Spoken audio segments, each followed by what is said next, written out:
Graça e paz, igreja. Amém. Hoje eu fui comissionada a servir vocês de uma forma diferente. Eu venho trazer uma palavra da parte de Deus para os nossos corações. E essa palavra, Deus já estava falando comigo há muito tempo, desde o ano passado. Essa palavra, eu e David, nós já estamos ensinando os jovens dessa igreja há um tempo também. Mas, quando eu pedi ao Senhor que me mostrasse qual palavra eu deveria trazer, Ele trouxe essa paz ao meu coração de que essa palavra não é somente para jovens, mas é para toda a igreja do Senhor Jesus Cristo. Amém? Eu quero pedir aos irmãos que abram a Bíblia de vocês. Vamos abrir juntos em Marcos, capítulo 1, 14 ao 20.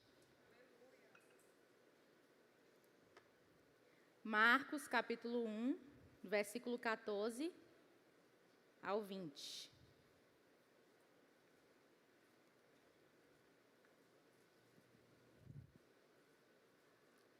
Pedrinho, projetar.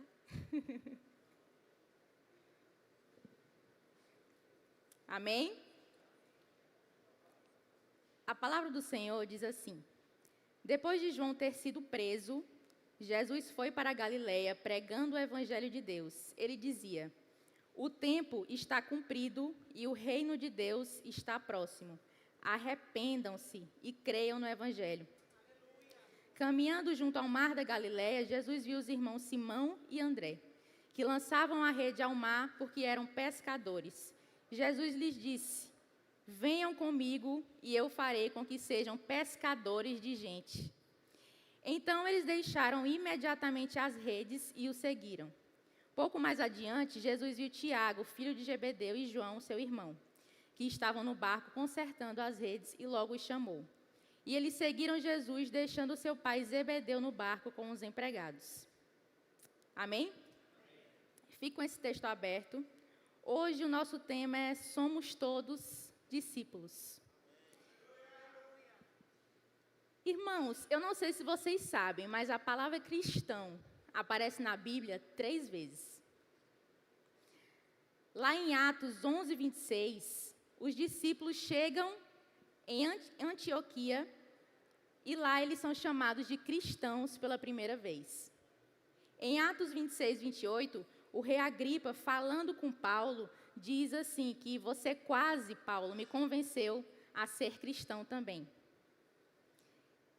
Em 1 Pedro 4,16, ele fala: não se envergonhe de sofrer como um cristão, pelo contrário, glorifique a Deus por causa disso. Irmãos, a palavra do Senhor, nós temos registro que dentro da história, fomos chamados de cristão 3 vezes. Mas a palavra mais usada para nos definir nas Escrituras é discípulos. E eu queria te fazer um desafio. Será que você teria a coragem de hoje se autodefinir como um discípulo de Cristo? Esse ano eu fui para um evento bem grande da nossa cidade. Sei que muitas pessoas aqui também estavam nesse evento.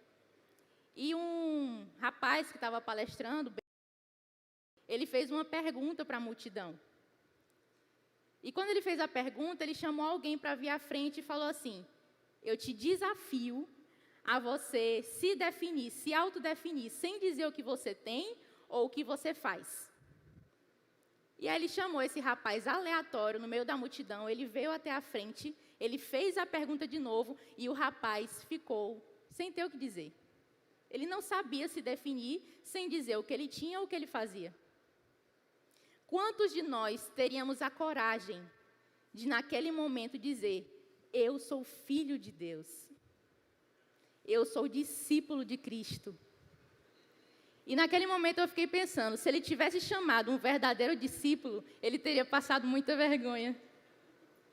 Porque essa pessoa certamente diria: eu sou filho do Rei vivo.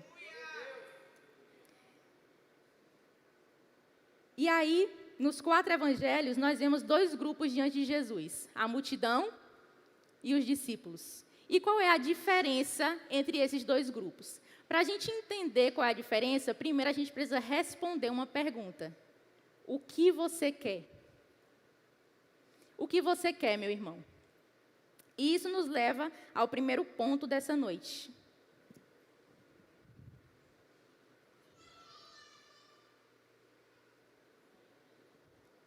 A resposta da multidão é o desejo que nos adoece. E nesse livro que você está agora aberto, de Marcos, capítulo 1, lá no versículo 14 e 15, ele fala: arrependei-vos. Irmãos, a resposta da multidão é olhar para si. A multidão sempre olha primeiro para dentro de si, para a situação, para a circunstância e responde. Sabe por quê? Porque a multidão tem uma fé infantil. Uma fé infantil significa uma fé que, para acreditar no Rei vivo, ela precisa de circunstâncias. Ela precisa que seja a melhor circunstância. E a nossa igreja, não estou falando somente da nossa igreja aqui, dessa igreja local, mas a noiva de Cristo ainda luta com isso. A gente ainda responde como se fosse a multidão. A gente ainda fala com relação às circunstâncias. Nós sempre olhamos primeiro para nós e respondemos conforme as nossas circunstâncias.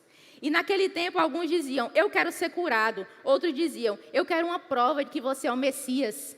E hoje alguns diriam: Senhor, eu quero prosperar, eu quero um carro do ano, eu quero um diploma, eu quero um casamento, eu não quero ficar sozinho, eu quero ser bem-sucedido, eu quero ser reconhecido. Mas aqui está o grande problema, irmãos. Pois quando o ser humano pecou, ele pecou porque a sua vontade foi contaminada pelo pecado. Sabe por quê? Porque a gente não pode confiar nas nossas próprias vontades. As nossas vontades são pecaminosas. E naquele período, a multidão não queria o reino de Deus. Jesus nos chama todos os dias para o arrependimento. E tudo que a gente faz é chegar a Ele com exigências. Senhor, eu preciso disso, eu quero disso. E Ele fala: arrependa-se e me siga. É tudo que eu quero de você e é tudo que você precisa. Mas a gente continua achando que tudo o que a gente precisa, na verdade, são de circunstâncias. A gente só vem para o culto se a gente estiver bem. A gente só serve se estiver bem. A gente só faz o bem para o outro se alguém faz o bem para nós. A gente só perdoa o outro quando ele se arrepende. Isso é responder como a multidão respondia. Muitas vezes, a multidão, ela responde como? Querendo milagres, mas não querendo o rei dos milagres. E o maior problema, irmãos, não é ter desejos, porque você pode desejar, não tem problema nenhum você desejar uma casa boa, um conforto para a sua família, você desejar ser bem-sucedido. O problema é a sua vida ser direcionada por essas circunstâncias. Spurgeon, ele dizia uma frase muito forte. Ele dizia que, satisfeitos com a terra, nós nos contentamos a ficar sem o céu. Satisfeitos com as coisas dessa terra, nós nos distraímos o tempo todo e nos contentamos a levar uma vida sem o céu, sem Deus ao nosso lado, sem Deus direcionando os nossos passos, dizendo o que a gente tem que fazer. Por isso, vivemos constantemente perdidos, porque o pecado é uma doença que ataca um órgão, o nosso coração. E o nosso coração é o centro das nossas vontades. Mas o que é que a Bíblia fala, meus irmãos, sobre o nosso coração? Em Jeremias 17:9, que ele é enganoso. Ele só deseja o que é contrário ao nosso Deus. A nossa batalha é de resistência contra as nossas próprias vontades e contra aquilo que a gente quer. Quanto mais nós conhecemos o quão séria é a nossa doença por controlar as circunstâncias, mais nós admiramos a grandeza do nosso médico. Mais nós admiramos o quanto a graça e o favor imerecido que Ele nos deu não é algo circunstancial. A verdade, meus irmãos, é que eu e você, nós, não sabemos querer. A gente não sabe o que queremos. Lá em Romanos 1, Paulo nos apresenta algo assustador. Sabe qual é a punição mais violenta que Deus pode nos dar? Nos entregar aos desejos do nosso próprio coração. Lá em Romanos 1:24, ele fala que Deus os entregou à impureza pelos desejos dos corações deles. A pior frase que você pode ouvir Deus falando para você é: seja feita a tua vontade, meu filho. Quando a gente não sabe o que é que Deus quer de nós, nós ficamos perdidos. Irmãos, uma das palavras mais amorosas que Deus pode falar para nós é um não. Sabia? O não de Deus é a palavra mais amorosa que a gente pode receber dele. E o ato mais lindo de amor do nosso Pai é frustrar as nossas vontades. Porque Ele sabe que cada vontade nossa é pecaminosa e nos leva ao fundo do poço. É por isso que Ele não faz as nossas vontades, mas a vontade dEle. É por isso que a vontade dEle é boa, perfeita e agradável. E é por isso que todos os dias nós precisamos nos contentar que Deus sabe o que é bom para nós e nós não. Abra mão do controle da sua vida. Você não consegue controlar ela. Deus é o único que pode pegar todas as preocupações que você tem e alinhar ao centro da vontade dEle. Nós criamos expectativas constantemente sobre o que Deus tem que fazer por nós, mas Ele não é seu mordomo, irmão.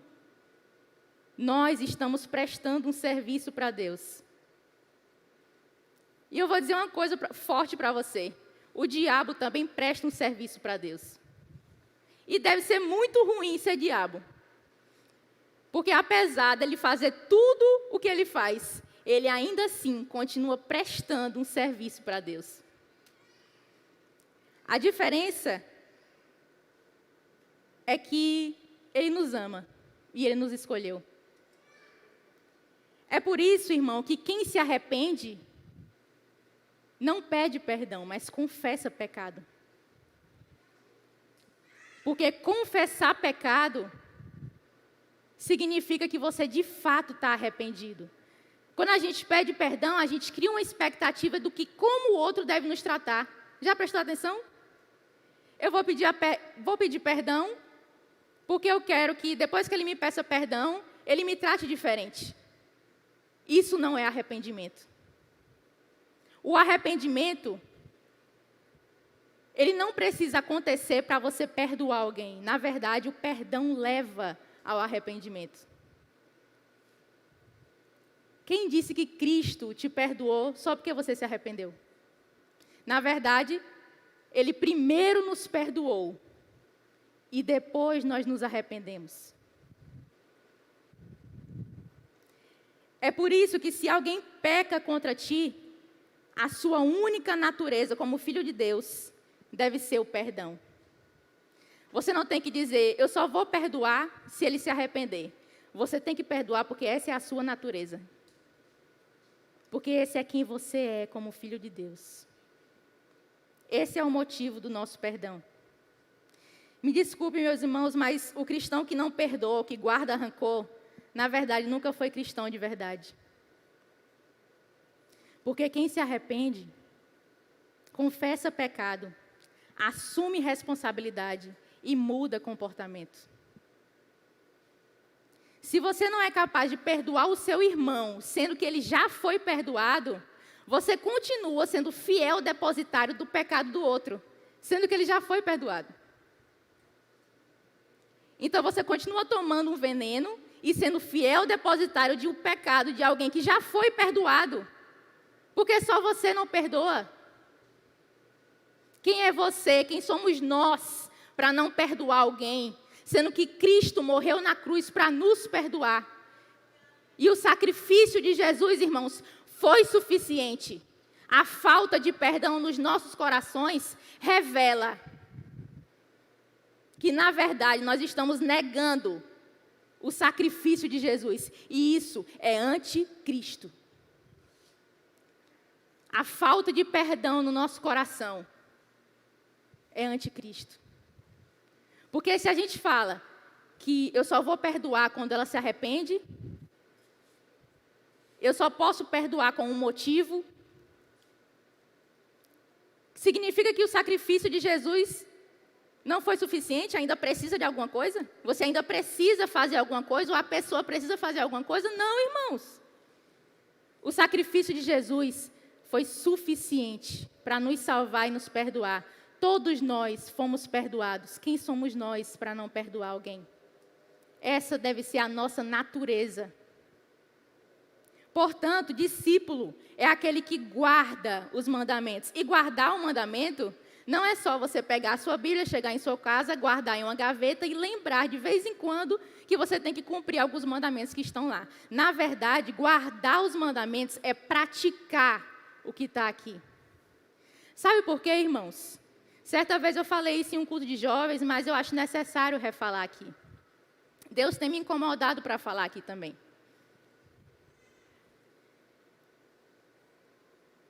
Às vezes, a gente se esquece de onde a gente veio. Lá no seu RG, existe lá o nome filiação. Quando Cristo te salvou, o teu RG mudou. Lá não tem mais o nome do seu pai biológico ou da sua mãe biológica. Na filiação, existe o nome Deus. Deus Pai. E a tua origem não é mais o lugar que você nasceu. Eu nasci no Piauí, em Floriano. Mas essa não é a minha origem. Sabe qual é a nossa origem, irmão? O céu. Nós viemos do alto e nós voltaremos para o alto. E nós nos esquecemos que porque nós viemos do céu, aqui, nesse livro, nosso manual, não são apenas pré-requisitos para você entrar em um céu. Na verdade, o que está escrito aqui são códigos genéticos de alguém que veio do céu. Esse aqui é o nosso DNA. O quanto de DNA do céu existe em suas veias nesse momento?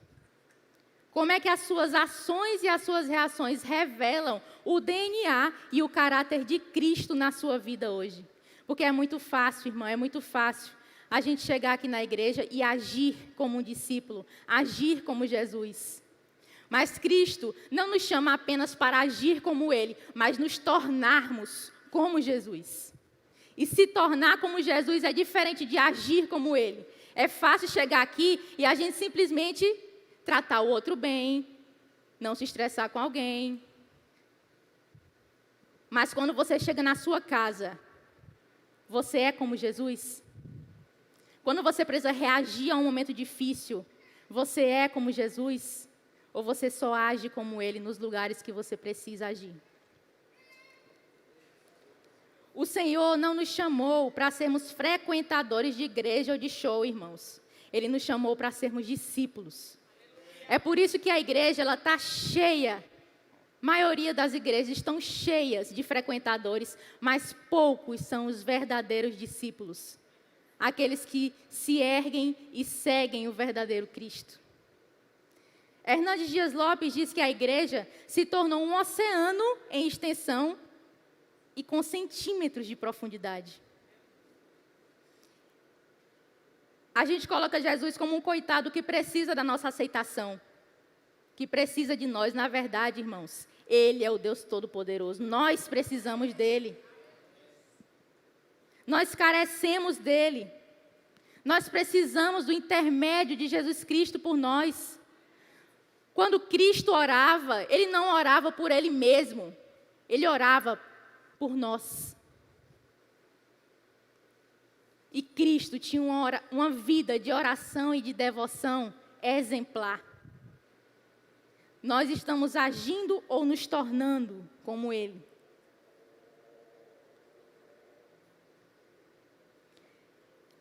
O segundo ponto, a gente vê a resposta do discípulo. A resposta do discípulo, a coragem de deixar as redes. No versículo 17 e 18, ele fala, sigam-me. E ele, deixando imediatamente as redes, seguiram a Jesus. Irmãos, a resposta da multidão foi olhar para si, para as circunstâncias, com uma fé imatura, infantil, e fazer tudo conforme o que ele quer. levando à destruição. Mas a resposta do discípulo é dizer: Senhor, eu quero o que o Senhor quer que eu queira. Eu quero que a sua vontade seja feita, eu quero que você faça os 3 desejos. Aqui nós temos um exemplo do Aladim. Quando éramos mais novos, né? Assistimos aquele filme do Aladim que tinha um gênio e a gente fazia 3 pedidos. A resposta certa aqui, irmãos, é virar para o nosso Deus e dizer: Deus, o Senhor é o gênio. O Senhor é o gênio da minha vida. Eu só quero que o que o Senhor quer que eu queira. Eu quero apenas te seguir. Quem é você, irmão, hoje? A multidão? Ou você é o discípulo? Jesus hoje te chama para segui-lo. Será que você aceita? De verdade, de coração? E qual é a grande habilidade do discípulo? Seguir. A sua grande habilidade como discípulo de Cristo é segui-lo. E pode parecer muito simples falar, mas na prática, irmãos, seguir é difícil. Seguir dói. Sabe por quê? A gente se contenta com a bênção dos presentes, mas a gente não se contenta com a bênção da presença de Deus. A gente se esquece o quanto a presença é infinitamente mais importante do que as bênçãos e os presentes que a gente recebe. O nosso amor ainda é muito egoísta, ainda é muito individualista. E é por isso que nós caímos. Usando as próprias palavras dele, em Mateus 16, 24, ele fala que se alguém quer vir após mim, negue a si mesmo, tome a sua cruz e siga-me. Negar a si mesmo, irmão, é você responder: eu quero o que o Senhor quiser que eu queira. Não são as circunstâncias que medem isso. Não é o que você faz, não é o que as pessoas te dizem que você é, quem Ele fala que você é. Certa vez, nós podemos aplicar isso. Eu e David estávamos indo para um local que nós não conhecíamos. E nós tínhamos um casal de amigos, várias vezes já aconteceu isso com a gente, de dizer: vamos para tal lugar? E aí a gente pegava e seguia esses nossos amigos. Irmãos, a gente não conhecia para onde a gente estava indo, a gente não sabia como era o local, a gente não fazia ideia se era confortável ou se não era confortável, mas nós conhecíamos quem estava nos conduzindo. Nós amávamos quem nos conduzia. Qual é a nossa dificuldade de fazer isso com a nossa vida? Por mais que você não saiba onde você vai chegar, como você vai chegar, se vai ser confortável, se não vai, Ele te conduz. Isso deveria ser suficientemente bom para você. Isso deveria gerar em você contentamento. O que é necessário para seguir? Uma coisa: usar tudo que você tem para continuar mantendo o seu olhar para aquele que você está seguindo. Você só precisa confiar, irmão. E lá em Gênesis 6:9, diz que Noé era um homem justo e íntegro entre os seus contemporâneos. Noé andava com Deus. Qual é a definição de homem de Deus na Bíblia? Andar com Deus. Andar com Ele. Seguir a Cristo. Você nasceu para seguir. Você nasceu para ser discípulo e não mais um na multidão. Jesus, quando foi tentado, ele foi submisso. Quando ele foi odiado, ele foi amoroso. Quando ele foi provocado, ele foi manso. Jesus, quando foi ferido, perdoou. Quando foi abandonado, ele continuou com a sua missão. Isso é o que nós precisamos fazer como igreja, ser como ele. Quando alguém te machuca, irmão, que saia de você graça, favor imerecido de Deus. Que saia de você tudo aquilo que Deus te chamou para ser: perdoador, amoroso, bendito, nação santa, sacerdócio real. É isso que você tem que buscar ser. Não um fiel depositário do pecado dos outros, que Cristo já perdoou. Porque a gente insiste em viver de fofoca, porque a gente insiste em viver de contenda, de divisão. Irmão, não adianta a gente pregar teologia, seja pulpítica ou seja em mesas, em que causa divisão. A gente acha que teologia é chato, a maioria das pessoas. É por isso que as nossas escolas teológicas estão praticamente vazias, mas os nossos cultos emocionais estão sempre cheios de pessoas que querem cada vez mais de si mesmos e menos de Deus. Os nossos cultos estão cada vez mais cheios de pessoas que querem descobrir mais sobre si mesmas e não do Deus Todo-Poderoso. Quando foi que a gente parou de falar do céu? Quando foi que a gente parou de falar de Deus? Quem é o seu Deus, irmão? Quem Ele é? A religiosidade nos faz seguir uma lista de regras a serem cumpridas dentro das igrejas. E a gente chega para o nosso Deus, aqui Deus, eu cumpri as regras que o Senhor me deu. Mas você não conhece o dono da casa. E toda teologia que causa divisão é demoníaca. Não é de Deus, irmão. Se você senta em mesas que dividem o povo de Deus, é demoníaco. Porque você ainda está sentado lá. Ou você faz a diferença. Ou você é sal e luz da terra, ou você se levanta e não compactua com aquilo. Você é um discípulo dele. Ou você é a multidão. Então a pergunta aqui não é tanto se você é um seguidor, mas a quem você segue. Quem você está seguindo? E o convite de Cristo é: eu quero ser a voz que lhe dirá quem você é. Apenas me siga. Irmão, você não está em um processo de autoajuda, buscando melhorar para uma finalidade própria. Você está aqui para colocar um Deus no centro da sua vida. Nós somos chamados para nos tornar como Jesus e não somente a agir como Ele de forma hipócrita dentro da igreja. Não adianta a gente querer entrar em um lar que existe um dono, apenas seguindo as regras desse dono, mas sem conhecer de fato quem é o nosso Pai. Irmãos, Deus nos chama para o quarto. A Bíblia fala: fecha o teu quarto e ora ao teu Pai em silêncio. Será que hoje você está no seu quarto, na sua casa, ou você está no seu quarto, na casa do seu Pai? Às vezes a gente se comporta como alguém que está no nosso quarto, na nossa casa, porque nós precisamos do controle. E você se esquece que, na verdade, irmão, você precisa estar no seu quarto, na casa do seu Pai.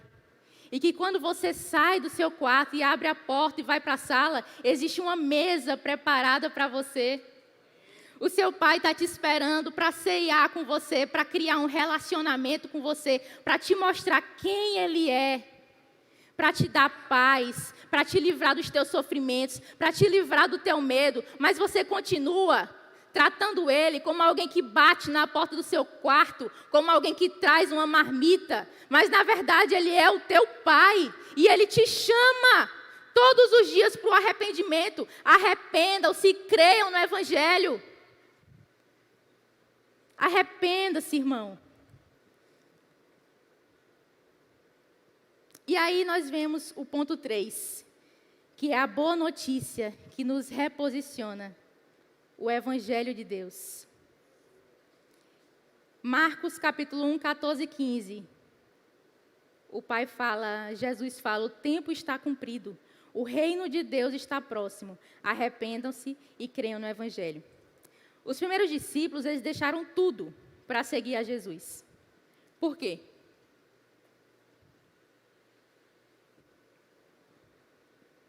Eles deixaram tudo para seguir a Jesus porque eles ouviram o verdadeiro Evangelho. Será que você ouviu já o verdadeiro Evangelho? E se você ouviu, por que você não se levantou e seguiu? Por que você não se posicionou? Eu sempre dou um exemplo, que eu gosto muito desse exemplo, que é a diferença entre o agricultor e o jardineiro. Quando a gente pecou, na verdade, antes do pecado, o nosso Deus Pai nos criou para uma missão. Adão e Eva, eles tinham uma missão: cuidar do jardim. Eles eram jardineiros. Essa era a profissão de Adão e Eva. Mas o nosso coração, que é sempre fadado à emancipação de Deus, nosso pecado, irmão, é de emancipação. A gente quer o tempo todo provar que nós podemos fazer sozinhos. Que nós não precisamos, que nós podemos saber mais do que o que a gente já sabe. Nosso pecado foi de emancipação de Deus. E por isso caímos. E porque caímos, nós viramos agricultores. Antes jardineiros, que só tinham a função de cuidar do jardim. Agora somos agricultores. E um agricultor é aquele que vê o lucro. Ele sempre vê o lucro. Ele planta para que na colheita ele receba o lucro de alguma coisa. Só que, irmãos, Jesus é o jardineiro. Sabe por quê? Ele não lucrou com o ministério dele. Ele não queria saber quanto ele ia ganhar. Sabe por quê, irmão? O pagamento de Jesus como jardineiro era você. O pagamento de Jesus era você. E ele morreu agonizando naquela cruz para que você se desenvolvesse nele. Porque o pagamento dele é ver você se desenvolvendo nele. É para você cumprir aquilo que ele te chamou para fazer. Isso aqui que eu estou fazendo aqui, irmãos, pregar o evangelho é o que todos nós devemos fazer. Não somente em um púlpito, mas em mesas. Nas mesas que a gente senta, nos lugares que a gente está. Ele nos chamou para discipular pessoas. O lugar que você anda, no lugar que você anda, você discipula alguém? No ministério que você serve, você faz discípulos ou você só cumpre uma escala? É só sobre cumprir escala, irmão? Ou é sobre pregar o evangelho e fazer novos discípulos?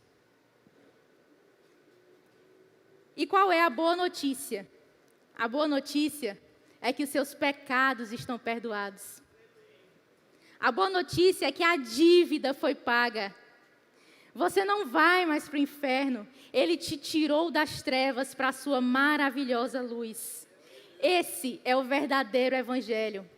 A pregação que não te confronta, irmão, não é uma pregação bíblica. A pregação em que você não sai confrontado, envergonhado do que você tem feito, não é bíblico. É demoníaco.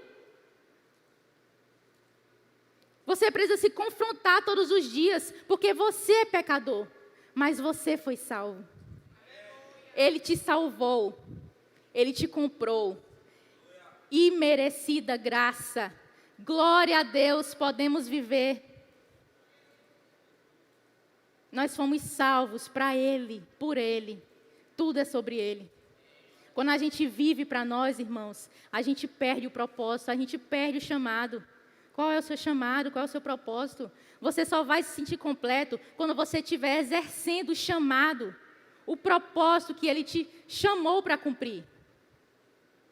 Se não tem ainda algo certo na sua vida, ou se você ainda está perdido, ou se você ainda sente que o lugar que você está não te traz paz, você está longe do centro da vontade de Deus. Ore ao seu Pai. Uma pregação que você acha legal, mas que no outro dia você não faz a mínima ideia do que você vai fazer com ela, não é uma pregação bíblica. Hoje, irmãos, eu quero trazer não somente emocionalismo, mas racionalismo. A emoção é importante, porque o Espírito Santo se revela sobrenaturalmente sobre nós. E é muito bom experimentar o sobrenatural de Deus. Mas sabe o que é inconfundível? O conhecimento que você tem do seu Pai. É isso que faz você chegar na segunda-feira, em um feriado como esse, e você continuar sendo discípulo. Porque a emoção passa, mas conhecimento te faz permanecer onde você está. Conhecimento te faz fazer mais conhecedores. Cristo nos chamou para fazer mais discípulos. Essa é a nossa missão. O ministério que você está, ministério, irmão, não é só para líder, não. Ministério não é só para quem serve na igreja. Nós todos nós, fomos chamados para sermos ministros do Evangelho de Cristo. Todos nós somos sacerdotes do Evangelho. Nós só seremos completos quando nós falarmos do Evangelho. Quando nós falarmos do nosso Pai. Quando nós engrandecermos o nosso Pai. A igreja precisa falar mais de quem é o nosso Deus, de quem é o nosso Pai. Quais são os atributos da Trindade. Os atributos de Deus Pai, Deus Filho, Espírito Santo. Quais são, irmãos? Nós amamos alguém que não conhecemos. Nós buscamos alguém que não conhecemos. E Ele, na verdade, nos chama a conhecê-lo cada vez mais. Deus quer te adotar como filho. Em outras palavras, Ele fala, seja meu discípulo, porque eu quero te ensinar a ser como eu sou. Jesus quer nos transformar em cópias dEle. Irmãos, você é amado, você é filho, você é redimido, você é escolhido. Você tem um pai, você tem valor. O seu valor não está nas coisas que você faz ou as coisas que você tem. O seu valor está em quem você é. Como você se posiciona a partir de quem você é. O Criador do universo olhou para você e disse, esse é um filho meu. Eu comprei para mim, de volta. Apesar dele não ter se arrependido, apesar de todos os dias nós não nos arrependermos, ainda assim Ele nos escolhe, Ele nos adota, Ele nos ama. Ele nos ensina a seguir e quando seguimos, aprendemos a viver. Será que você aceita esse convite, irmãos?